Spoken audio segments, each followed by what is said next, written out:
Hello and welcome to another episode of Off the Ruck, your weekly rugby breakdown with me, John Ferguson. And today we're going to be talking all about the British and Irish Lions' last tour game against the club sides, and they're coming up against the ACT Brumbies, the best performing Super Rugby side from the Australian sides to play all year. And they've been consistently the best side over the last 4 or 5 years. So this is going to be a really good indicator of where this British and Irish Lions team is, because I do believe that Andy Farrell has selected as close to his test squad for test match day 23 that's going to match the side that's going to play on the 19th of July against the Wallabies at Suncorp Stadium in Brisbane. The reason why this is because now that should they suffer a HIA, a concussion protocol, a minimum 12-day stand down, then the players playing in this game on Wednesday against the Brumbies, which I do believe are the best players that Farrell believes that is going to be carrying into his 23, bar a couple of players, won't be affected by HIA and head knock protocols, so concussion protocols. So that is why he's playing his best side now on Wednesday and not playing him against the AUNZ Invitational side on the Saturday on the 12th of July in Adelaide. It also probably saves them from having to travel too much and their recovery can get better, etc., so that they can work down patterns. So I'll whip out the side there. There we go. There you see it, that it's all looking quite Irish. And there's good reason for that, because there are eight Irishmen in the starting 15. There is 12 overall in the match day 23. There's 9 Englishmen, 2 Scotsmen, and no Welshmen. But we're going to get to that. So if you're a Welsh fan, don't be disheartened just yet. And if you're just tuning in, don't forget to like, subscribe. And if you've just found my channel, I cover rugby from all corners of the world. Mostly been focused on Super Rugby up until this point, but now that it's test season, we're going to be getting into a lot more international rugby. And hopefully I'll be able to connect with your side and talk about the country from where you play rugby, and hopefully we can get into those stars as well. But now we're just going to be talking about the British and Irish Lions versus the Brumbies. So we'll go through the Lions team first, and it is a really good front row. The only indicator that I would say that's not based on form, or the only position that's not based on form, I would say is Tadhg Furlong. Tadhg Furlong there is there due to the credit in the bank. He absolutely deserves it. He is a well and tried and tested veteran at test level, as well as being on previous Lions tours. So he definitely deserves to be there. But I would have to say the tight head prop is their shakiest position in the front row. It really hasn't been dominant anywhere for them. I wouldn't say Finlay Bealham overpowering Tom Lambert is necessarily a great yardstick of where the loose head propping stocks in Australia are at. Tom Lambert's a good scrummager. He's a Super Rugby level scrummager. I think he's had a cap or two for Australia A, but don't quote me on that. As for the reserves, Jack Barrett has been playing club level, so semi-professional level for a lot of the season, and hasn't actually featured for the Waratahs this season, I believe, unless it was game 1, or maybe that was last year. So not a great indicator of Tadhg Furlong's form. I still believe that Will Stewart, who's been named on the bench, one of the 9 English players, he is a better option, but nonetheless, we'll get to see how this goes up against one of the up-and-coming props in Australian Super Rugby landscape, and we'll talk about him in a second when we get to the Brumby side. But nonetheless, front row, very well settled. Ellis Genge earns his spot ahead of Andrew Porter just because he adds more around the park. He's a clear running threat, and that is something that I think, particularly without a standard, big, bulky back row, Andy Farrell really wants to hone in and to be able to have more running options to be able to get over the gain line, particularly when you're missing that in the back row. So Ellis Genge, clear choice over Andrew Porter, but I think they both scrummaging really well, and you could barely split them. It's a bit of a coin flip if you're taking them just purely on scrummaging prowess so far on this tour. Then heading into the back row, I tipped it to be locked in Lions. For the locked-in Lions, there was 3 players that I tipped last week after the Reds game. We're on a week now. They've played 1 game, and heading into this one, having picked this side, it was always going to be Maro Itoje, and I really do believe that his Irish partner in Joe McCarthy has been an absolute menace, so he's definitely earned that spot himself.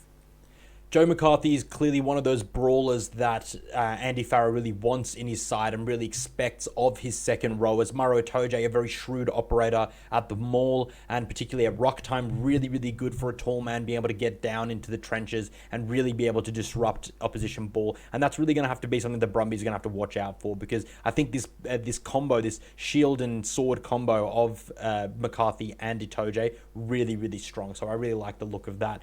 Then heading into the back row, Ollie Chessum was a bit of a difficult spot to find for him initially at the start of the tour, just because I thought that Tyg Byrne would perform so well. And we'll get to him in a second. And also Curry, who I thought would be playing on number 6 when you've got Jack Morgan and Josh van der Fleer at number 7. But nonetheless, I do think that Ollie Chessum, particularly at height, that could be something they're trying to get more of, because they picked quite short second rowers compared to what the Australians have available in the Wallabies setup. So that could be something that Andy Farrell wants to try out now rather than find out in the first test. Ollie Chessum, a bigger body, a little bit more in the mold of someone like, physically, this is, as in like physical dimensions, of a Courtney Laws, I think, who's a player that they're really missing out on, to be honest, more so than anyone else. But nonetheless, Ollie Chessum gets his shot. He just has to be a physical menace, carrying and in the ruck, be a real enforcer, and also a really good line-out option. That's his job. I'm surprised to see Tom Curry get a shot ahead of Jack Morgan, but then again, this is one of the positions that I do honestly believe that Jack Morgan will get an opportunity against the AUNZ Invitational side on Saturday, and Tom Curry, Josh van der Fleer, and Tom Curry, Josh van der Fleer, and Jack Morgan are all in a shootout for that position, that number 7 position. So I do honestly believe that the number 7 jersey, as well as the number 6 jersey, are both open. Are still open for a bit of a shift around for that first test against the Wallabies on the 19th of July up in Brisbane. Jack Conan, he's the only real number 8 that you have. I guess you could shift him to number 6, which I've been toying with in my mind should things go west. He's a bit of a bigger body. You could shift him to 6, could put Ben Earl, Henry Pollock at number 8. It could still work, but I think now that we've seen this, he wants to keep that kind of Irish nucleus, kind of the spine going through the entire pack. So we'll see how that goes. It's an exciting, it's a really, really good pack. It's strong, it's powerful, it's not quite as fast, but it's definitely dynamic. So I think that Andy Farrell is going with a bit of a blueprint here in general, but definitely not as many fetches or as many on-ballers. And I think that's quite interesting, having considered that he picked those kind of players. So I actually think that this may be a bit of a knee-jerk reaction to the struggles that the British and Irish Lions back row and players in general have had at the breakdown, particularly with the refereeing of a Southern Hemisphere ref in Ben O'Keefe in the first game against the Western Force, and then secondly now against James Dolman. Oh no, sorry, James. I think it was James Dolman. Yeah, in the Waratahs game. Heading into the back line, James and Gibson-Park and Finn Russell, this was always going to be the test combo. I was a little bit hesitant to pull the trigger and say that James and Gibson-Park was a locked-in line, purely because I didn't know how he'd be coming back from injury. It was more so of a hesitancy around his fitness, more so than his ability to play. And I think that Alex Mitchell is clear second fiddle, and Ben White is, somewhere behind, way behind in the pecking order, having come in for Thomas Williams, who had a very good game initially against the Force after injuring his hamstring and now being off the tour, unfortunately.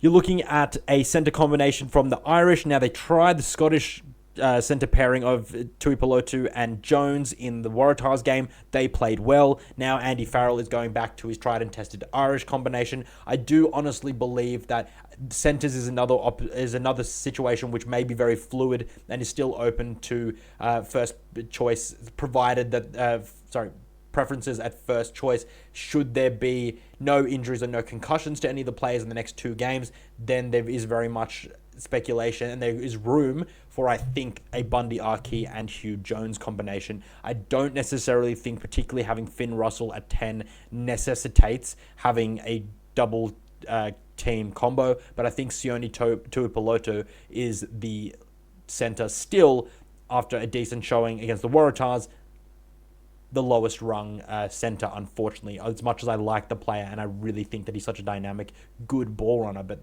that's just how I've been seeing his tour progress.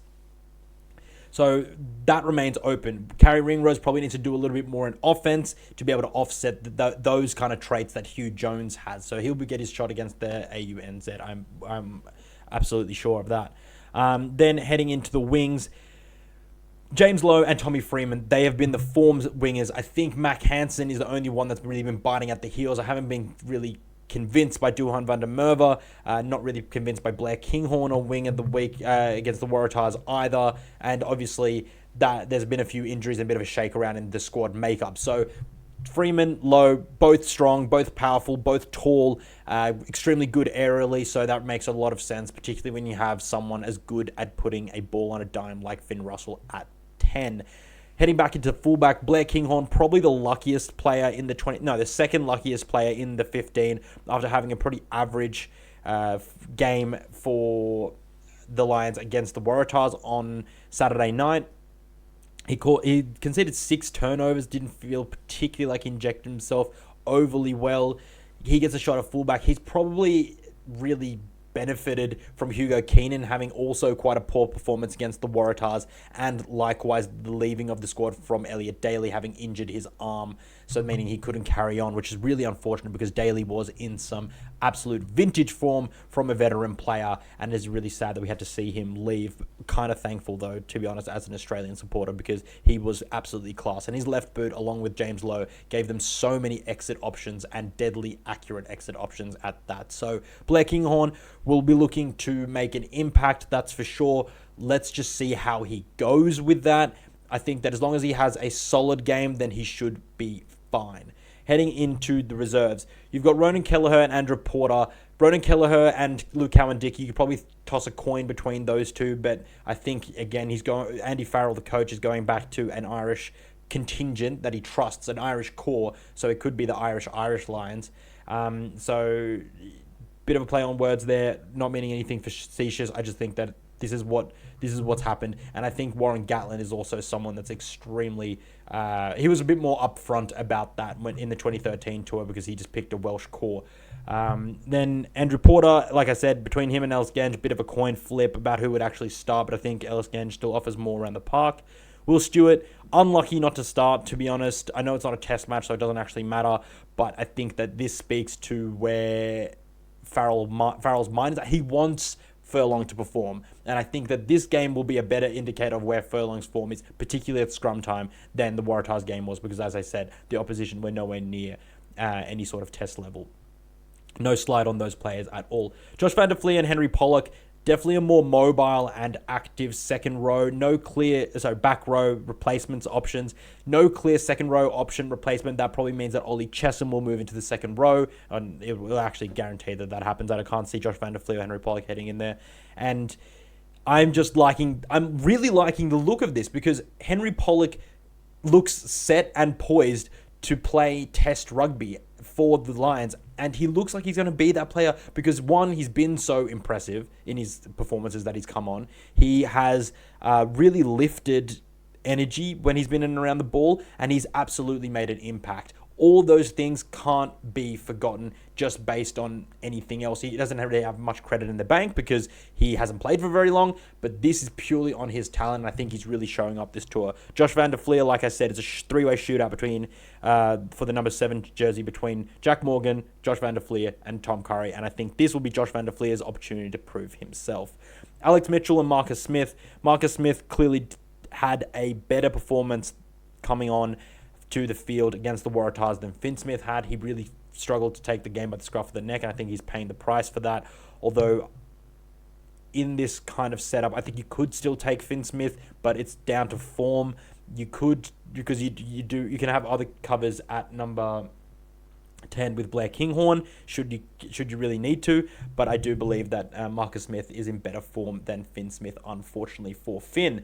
Mac Hansen, we've already touched on. Alex Mitchell, the clear second choice, we've already talked about that. Really, really good side from Andy Farrell. I do honestly believe that it's not necessarily it is the strongest side that he can pick. It is absolutely the strongest test side with the caveats of tight head prop, number 7, and number 6, provided the switch around, and the centers, how that makeup's going to go on. So that's going to be really, really important to see how we go. But nonetheless, really, really strong side. We'll get into the tactical takes after we've gone through the Brumbies side. And that's why I want to go through the Brumbies side to let everyone who's watching from the Northern Hemisphere know what you can expect when you're heading into this game. So let's go to that now.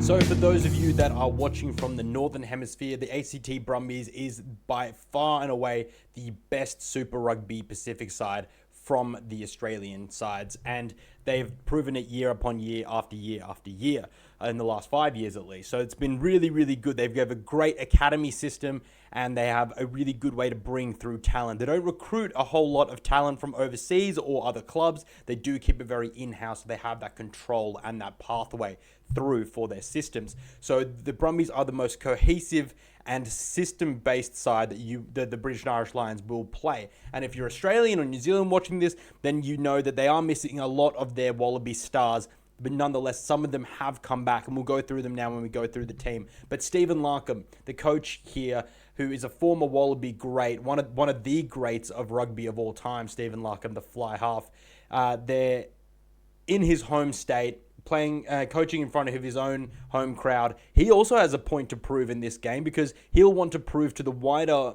world of rugby, and especially those within Australia, that he has the ability to coach against and outsmart a test level coach in Andy Farrell. So he definitely wants to be, he's a shrewd operator, and he definitely wants to be up at that level. So this is an awesome opportunity, not only for the players, but for the coaches as well, and Stephen Larkham in particular, and his assistants, Ben Moen and John Alugia in particular.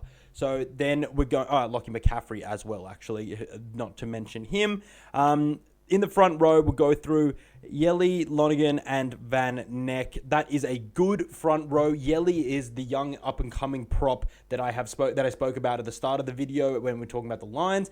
He is going to definitely challenge someone like Ty Furlong, particularly who hasn't had the best form. So that'll be a good indicator of how Furlong's going. If he dominates Yelly, then that shows that he's in good form. If he goes par or doesn't, then that is a worry, and I think that will sound alarm bells for someone like Andy Farrell, the coach of the Lions, and then that will mean that Finley Bealham may become a bigger part of the equation depending on how he plays against the AUNZ Invitational side, which I expect him to play against.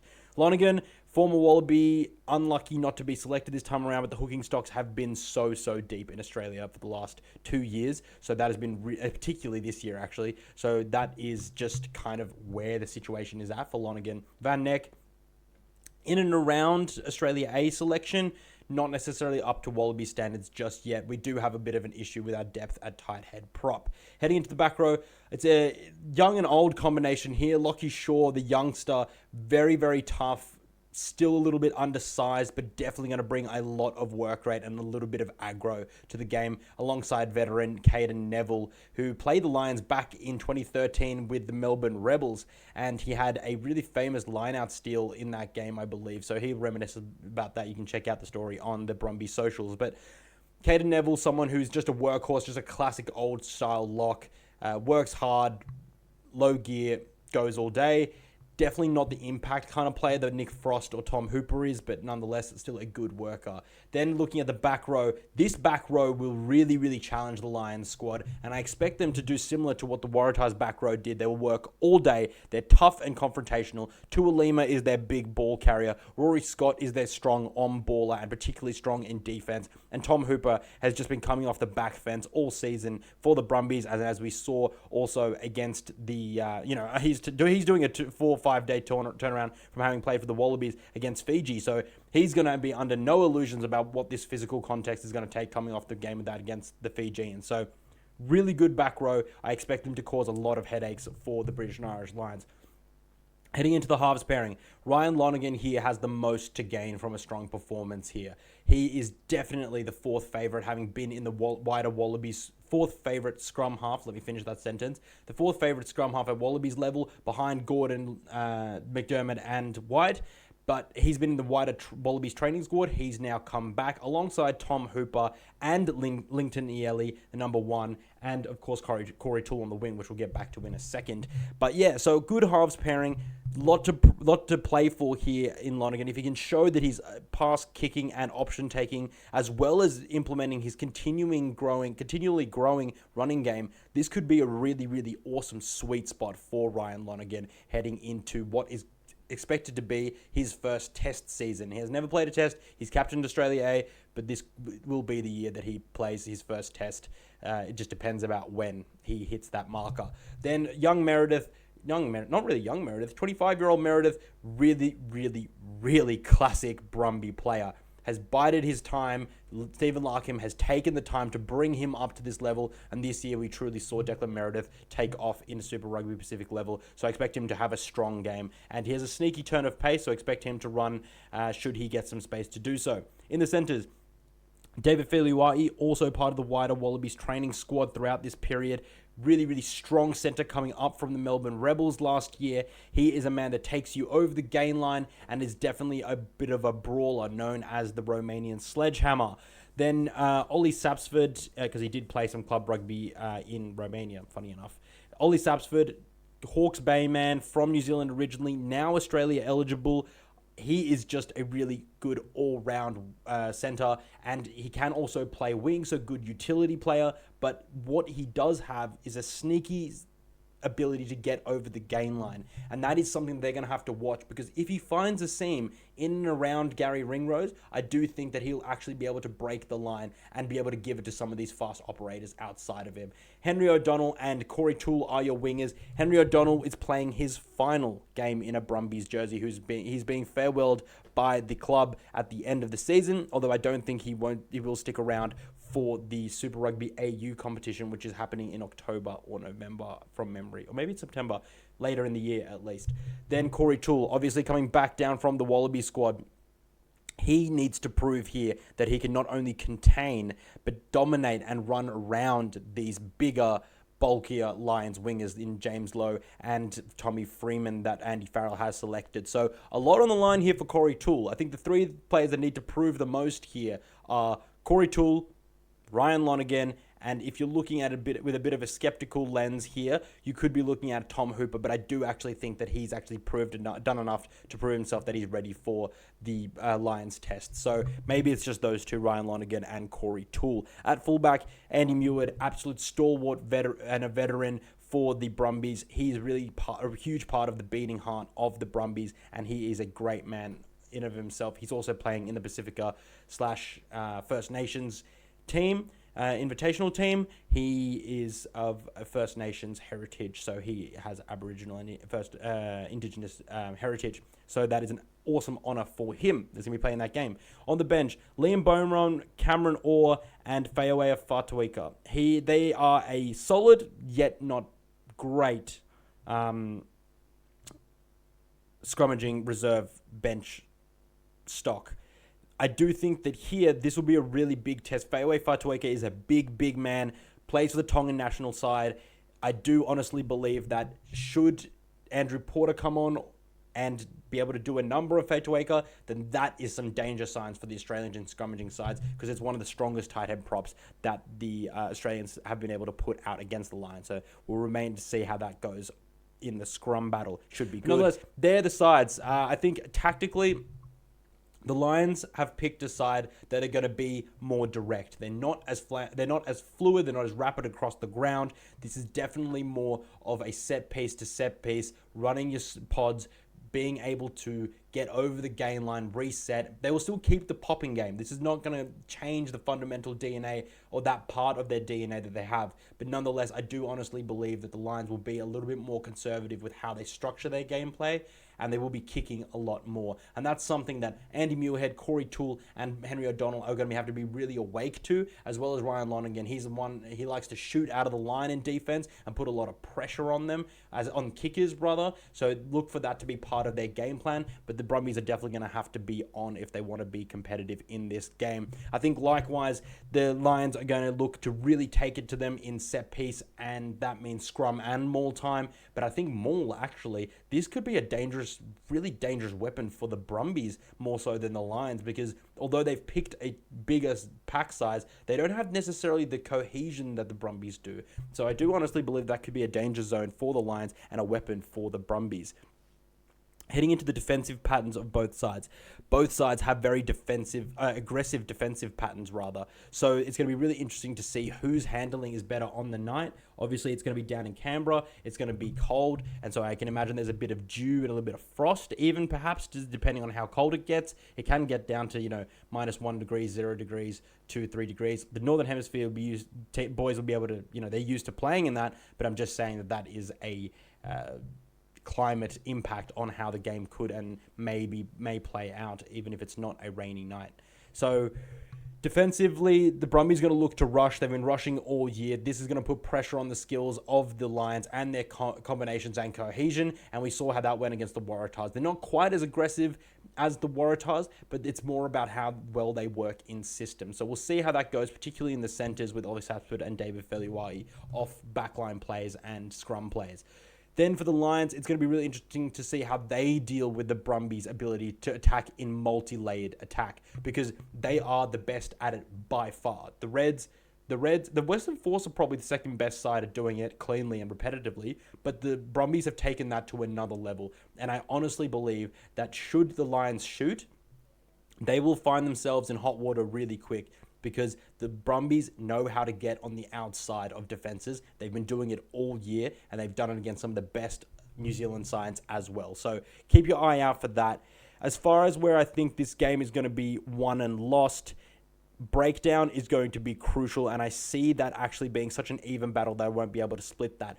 Last week, I tipped that the Waratahs would actually lose by 50. I think this score will be very, very similar in the score that we actually saw for the Waratahs, around the 21-10 mark, although the Brumbies have more points in them, that's for sure. So maybe this will be a little bit more like a 30-20 score to the British and Irish Lions. But I honestly think that if any side is going to beat the British and Irish Lions, it is in fact going to be this Brumbies side. They are absolutely lethal. They are well drilled. It is so typical systems-based, like Leinster, Crusaders. Not really a French comparison, to be honest. Maybe the English comparison is Bath. I'm not quite sure. But they just got this great core philosophy that just kind of is a red line throughout everything that they do each season in, season out. So if you're from the Northern Hemisphere and you're wondering what to expect, just look for a really consistent game plan with clean, logical, and minimalistic kind of approach about how to get upfield, how to turn pressure into points, and I do expect someone like Ryan Lonergan to really have a big game alongside Tom Hooper and Corey Toole. The aerial game will be fascinating. It'll be interesting to see how many contestables both sides put up, because I do think that Henry O'Donnell and Corey Toole will be able to challenge Tommy Freeman and James Lowe, even though they're not as bulky nor as tall as those two. Unleashing Corey Toole is going to be a really key element of this, and I think speed is a thing that we're going to see that the Lions haven't really come up against, just like they really struggled against coming up against a proper 7 in Charlie Gamble against the Waratahs. They haven't truly come up against a speedster yet. Darby Lancaster, yes, but he wasn't able to show it effectively. The Brumbies will be able to manipulate the Lions' defense to be able to get them in space. So this is the biggest test yet. And as far as the prediction goes, I'm going to say it's going to be 30-20 to the British and Irish Lions, just because I do think that this is their strongest side they've named yet, and they have the fewest, weakest links. Locked in Lions, I think, as I said, all but 6, 7, 3, and 13. No, centers overall are locked in. So Tom Curry, Jack Morgan, and Josh Van der Fleer all fighting for the 7 jersey. Both this game and the game AU NZ Invitational will matter about who gets that jersey. It will all depend on form now. Then likewise for 6, if one of those players play really well, Andy Farrell may feel confident enough to revert back to an all skirmishing, fast across the ground back row and put Tom Curry at 6 or Jack Morgan at 6 or something like that. Then that may shift Ollie Chesham, depending on how big of a game he has, into the second row. But I think it is going to be a Toje and McCarthy. If Tyg Furlong struggles today, then very much Will Stewart and Finley Beelan become part of that conversation in an earnest way. And then in the centres, should the Irish combination not fire fully and be contained by this Brumbies centre pairing, then it may very well be that Andy Farrell feels like the form, if Bundy Aki has a good game as he has been having, then he turns to Bundy Aki and he turns to Hugh Jones for that centre pairing. So we'll see how that goes. But apart from that, the locked-in lines, I've got the side up there. That's what I honestly believe.